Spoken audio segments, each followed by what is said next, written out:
Hello and welcome to Odd Sock Comics. This is my new comic book day haul for Wednesday, August 7th. It's a couple of days late, things get a little bit busy, but I still wanted to get it out there as quickly as possible. So, first up, I have my favorite book of the week, which was Absolute Carnage. And this book was cool for a number of different reasons. So, first of all, there's the covers. Of course, I had to get the art germ cover, and I think that is an amazing art germ cover. But I also had on my list of books to pick up that I would pick up the Dell Auto if I saw it available. And indeed, it was there, so I ended up buying 2 copies of this book. Now, this was a $7.99 book, which is pretty expensive, but it's 60 pages long. It's like 3 books in one, so really that's a pretty good overall deal. Then getting into it, the story, it's kind of a continuation of Venom. It's not anything extraordinary, or it doesn't even really feel to me like a big crazy event. It's something that could fit in a normal Venom book, but it is exciting. It is interesting. I haven't seen anything quite like it, so I'm liking it. But then it's just there's so much care taken in it and so much detail, and to me it feels like a work of passion. The art is amazing. The storytelling really feels like there's something more that he wants to do from this than just a standard book, and the art really is amazing. So loved the book, loved the read. Of course, I'll keep picking it up. Definitely continues if you've liked Venom up to now, which most people have. Definitely continues in that storytelling style.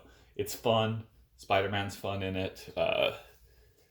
You get a lot of personality from all of the characters. So very cool book. Liked it enough to buy 2 copies, and I'm happy about that. So that's my pick of the week. Okay, moving that aside. Next up, I have House of X #2.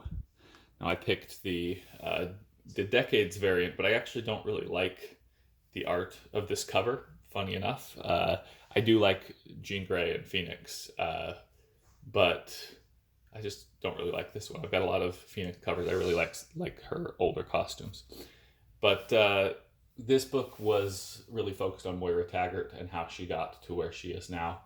It was really interesting. I think it's kind of reminiscent of Groundhog Day, and that's kind of a fun twist on it all. You've got these alternate reality lines based on Moira Taggart's life and the choices that she makes.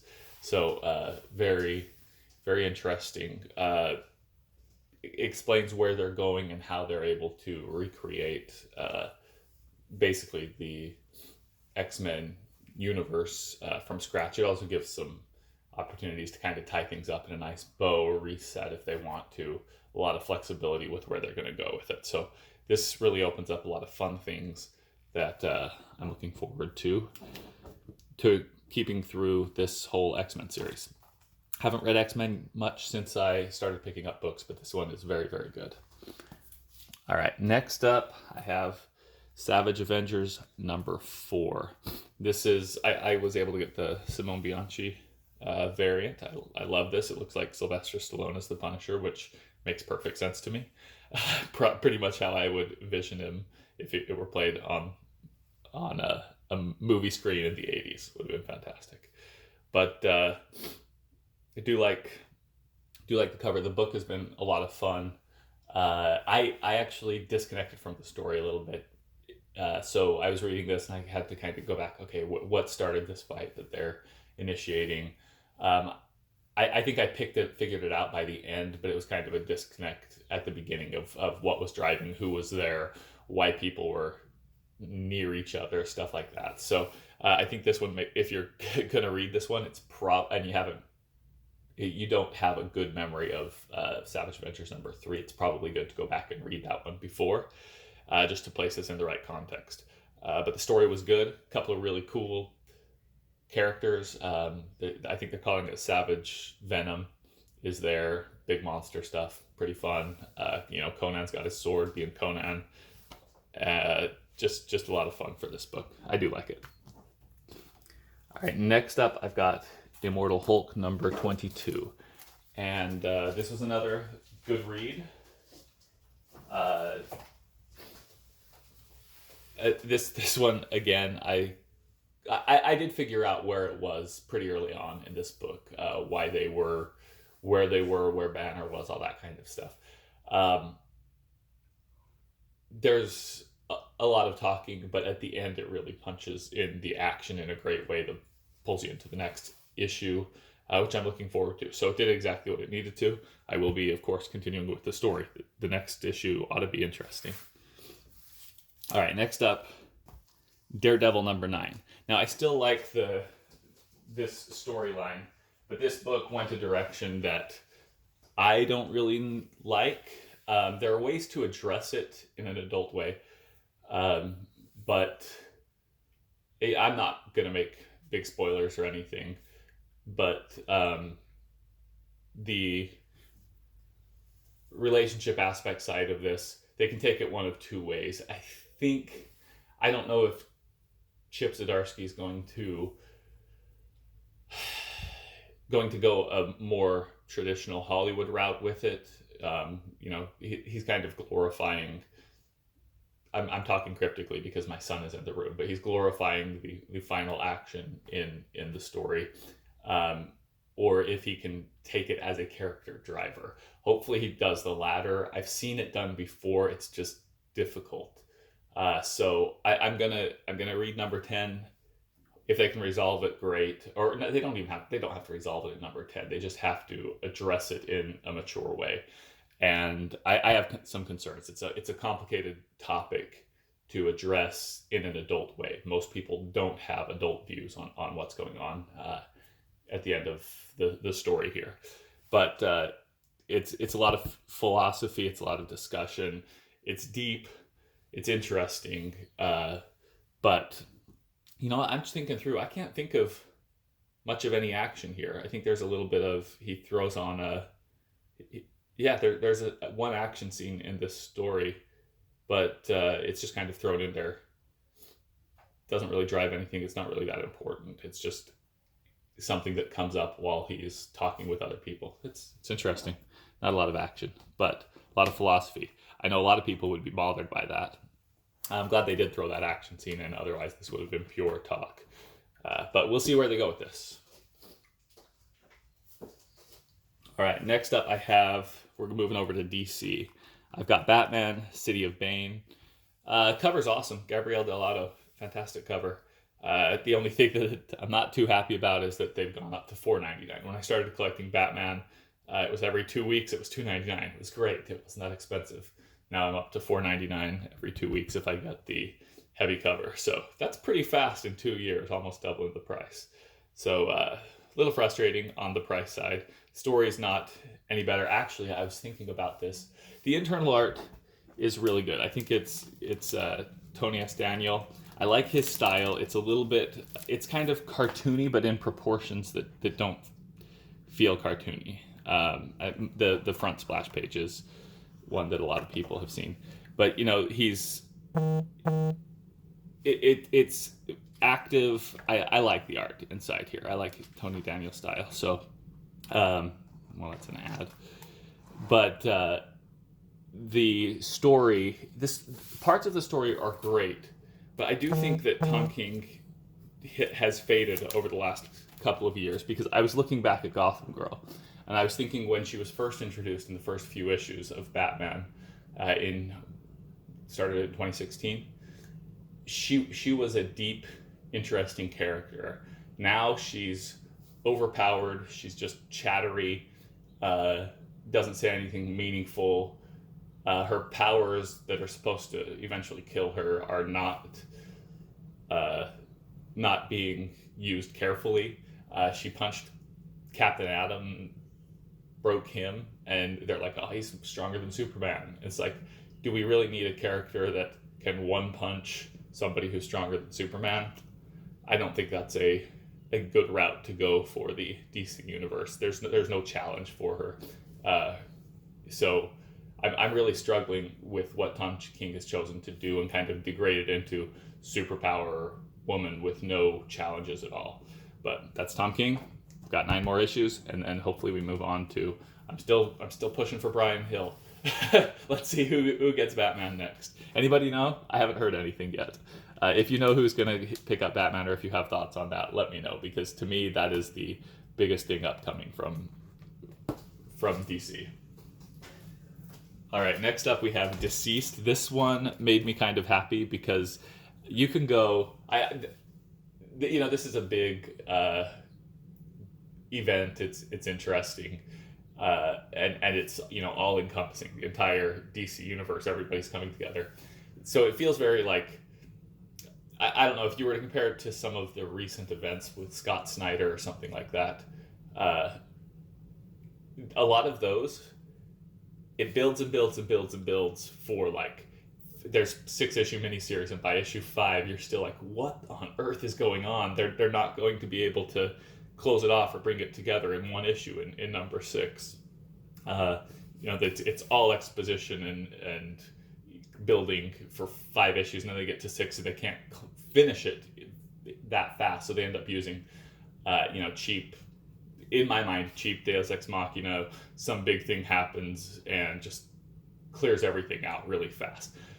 That's frustrating to me. This is issue 4 of 6, and it's already bringing the people together who need to address it. They're not waiting until issue 5, the end of issue 5 or issue 6 to bring together the solution to it all. So it feels like the pacing of this miniseries is better than a lot of miniseries that I've seen recently. If you, again, I'm always asking for recommendations. If there's a good miniseries that you think has good story pacing, fits a good story arc, let me know. I'm interested in picking up. Maybe I'll pick up a trade or something to read them. But I can say specifically, Batman Who Laughs built up really, really high, up to like issue 5 or 6, and then it just kind of disintegrates. It's not that interesting. Dark Knight's Metal was the same way. You're like, we're on issue 4, and they're still, they're still driving Batman deeper into the problem situation. They went a little too far with most of them and couldn't get out in time without some fast stuff. But anyway, I did get Deceased number 4. It was good. They're bringing all the people together that you need to resolve it in issue 4 when it should happen, in my mind, in a good story arc. So did enjoy it. Got the movie cover variant, which I'll be getting all of them. Again, I don't know what this is an homage to. I'm gonna have to look it up. I think I know what it is. But I'm not going to say anything. I'm going to go look it up and see if I'm right. I haven't bought a movie in a long time, so I don't know what any movie covers look like. Anyway. And my last one, I picked up Berserker Unbound. The reason that I picked this up was simple. Jeff Lemire writing, Mike Deodato Jr. on the art. I'm a fan of Mike Deodato Jr.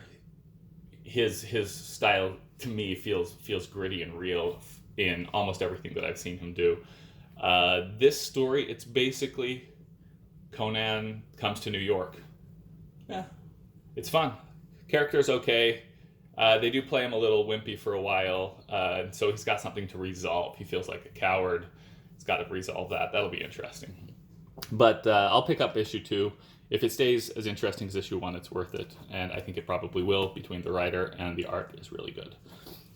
Okay, so that's it for the new comic books this week. That was actually a lot of books, but it was good reading. I don't think there was one in there that I said was really soft. The closest to a soft book would have been Batman. But I did get a few books in the mail, and I wanted to get to those.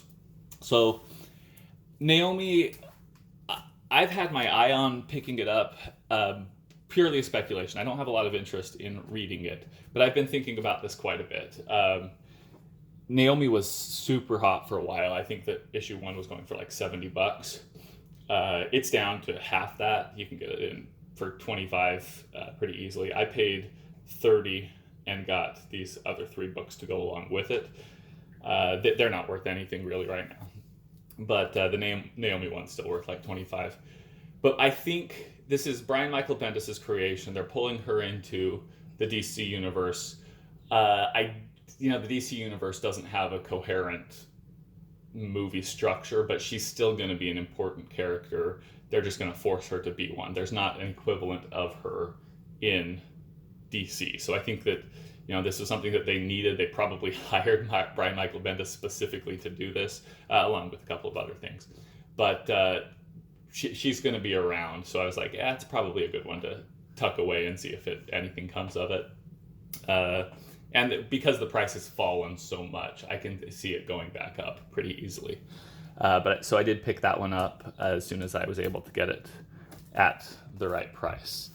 And I've got one other big book for me.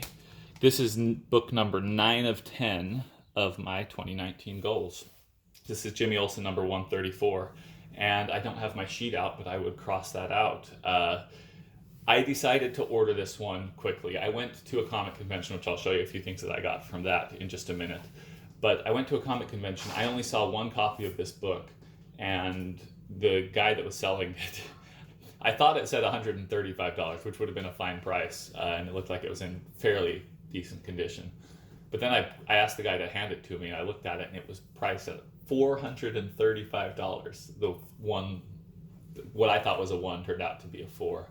And I was like, that is insane. I immediately handed it back to him and walked away and didn't look at another book in his stand, because anybody who's trying to charge $435 for this book, raw, not in perfect condition, is crazy. So anyway, I picked this up for, I think, $118. That's about right. That's about market price right now. But I decided to buy it quickly. It's kind of been hanging out in that range. I think this is probably, I don't know how much this staple damage here. There's 2 big issues. There's damage around the staple, which I know has an impact, and then there's a little tiny tear taken out of a couple of pages here. And then obviously just the standard wear. But it looks really good from the front, so for me this has what it needs. I have opened it up. I like to look at, I'm buying it for the first appearance of Darkseid, so I opened up the book and went to that, and I was like, yep, there it is. That's fun. It's just a little TV screen with a really kind of crappily drawn Darkseid head, but it's the first appearance of Darkseid. So, but it's got these issues, so I don't know. To me, it looks like maybe a 4.5, maybe a 4.0, but that's about market price. So I'm happy with it, because Ava DuVernay, who is going to be directing an upcoming New Gods movie, she mentioned that Darkseid is definitely going to be a part of that. And so there's going to be some speculation on this book as those announcements come out. I'm not intending to sell it. I just wanted to get it before it spikes, because this is my 2019 goals. I actually do want to complete my goals, and if I wait and there's news of it towards the end of the year, then it would be much more expensive to do it than now. So glad that I've got this. I do like Darkseid. I've always liked Darkseid. So that's a good book for me. All right, so that's it for the mail. And then I've got just a couple of things that I picked up at a comic convention. So I'll get into, this is already getting to be a pretty long video, but I'll get into a little bit of my thoughts. So first up, I did not have a great time at this comic convention. It was not as comic focused as I hoped. I'll explain why I went and what came good out of it, but I really only picked up a few books. I picked up 6, just from comic sellers, all of them from the same guy. Now, I picked up Farmhand number 1 for $1. That's a fantastic deal. I sold one of these last week for $17. I've got this one listed. Prices come down a little bit. It might go for $10, but I paid $1 for it. That's fantastic. I've read it. It's a pretty good story. It's kind of fun. But that was a good find in a dollar bin. And I picked up about 3 or 4 books that were kind of, just throw them in the reading pile for my kids.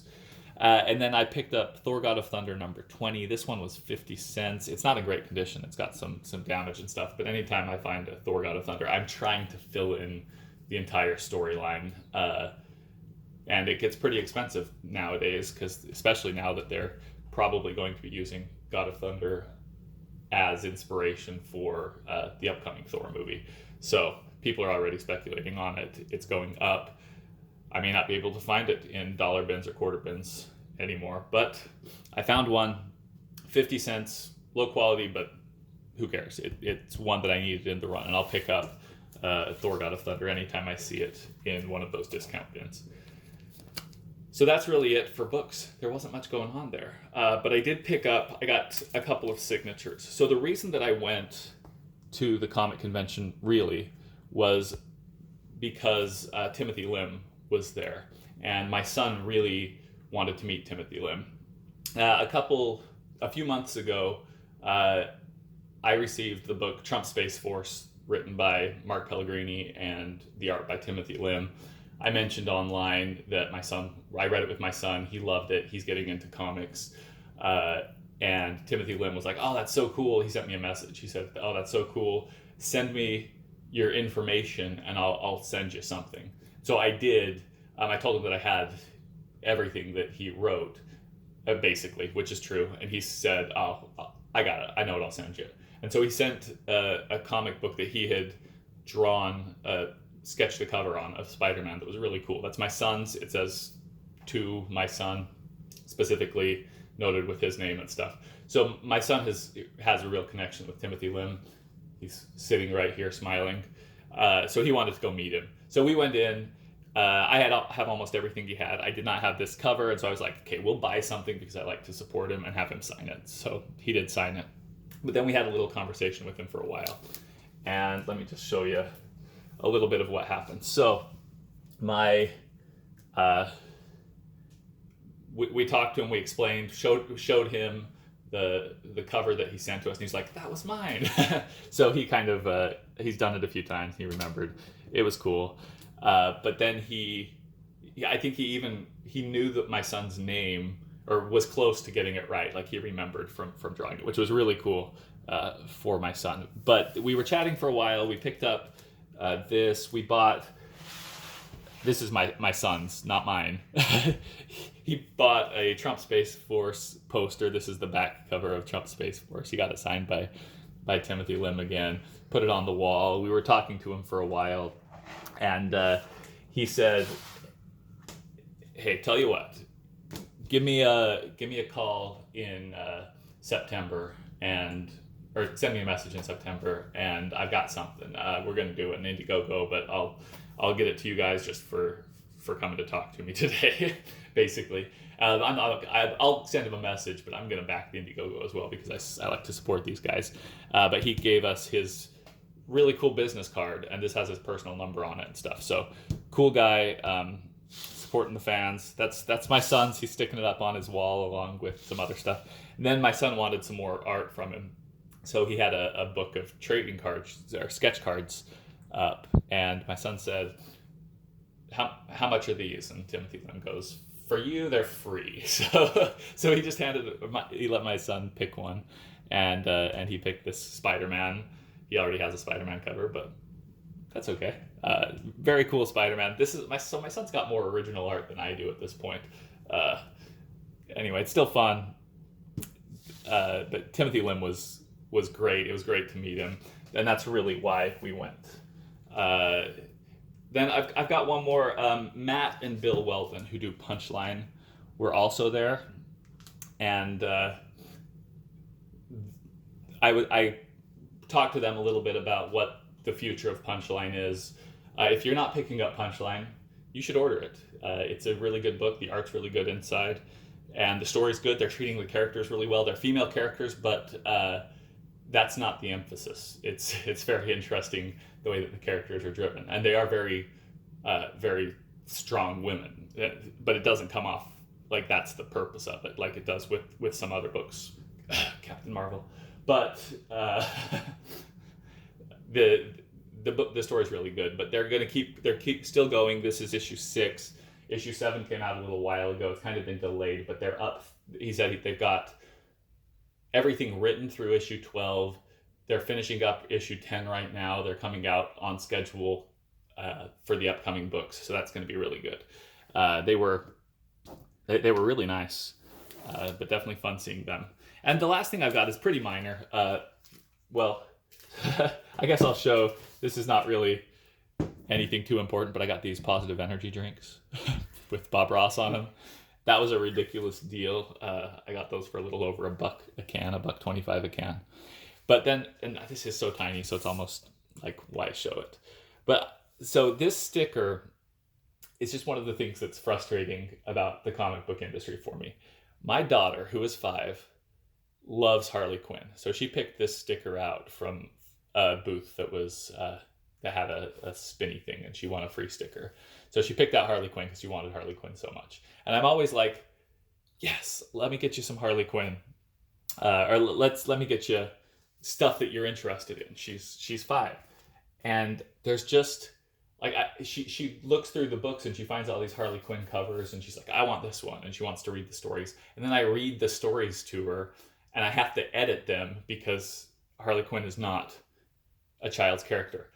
I'm trying to find something that is a child's character that's Harley Quinn. Do you guys know anything like that? Because that's what my daughter needs right now, and I have no idea where to find it. Except for maybe going back to Batman Adventures, which would be really expensive and not something that I could let her grab. But if you know anything that's got Harley Quinn in it that is child-friendly. Now, my daughter's 5. She's a little bit more mature than a standard 5-year-old. So something up to about an 8-year-old would be fantastic. If you do know anything, I would love to hear it. I've looked quite a bit. We picked up a few Harley Quinn books, but I always have to edit them as I'm reading them to her. But anyway, that's what I've got. I'll just throw a couple of these out while I finish up. A really fun comic convention as far as meeting the people and talking to the people. Kind of boring when it came to actually looking at comic books. I think we're going to go to one more this weekend that is more focused on comic books and see if I can find... I've got my money pulled out. If I do happen to find a Marvel Spotlight number 5, which is is it Marvel Spotlight number 5? I can't remember. The first appearance of Ghost Rider. If I do see that, I will pick it up. I've got the money pulled out to do that, and then I'm done with my list. And then I've got a few books on order that are coming in the mail, but I need to be a little bit careful about what I'm buying there because I'm spending too much money right now on comics. So it's going to go a little bit slower after this next batch comes in the mail. But it's been a fun couple of weeks, very comic focused, very fun.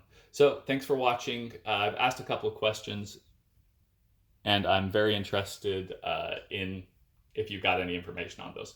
I realize this was long, probably not something that you watch through the whole thing, but I love sharing my hauls even if you don't watch the whole thing. Again, this is Oddsock Comics. Thank you for watching.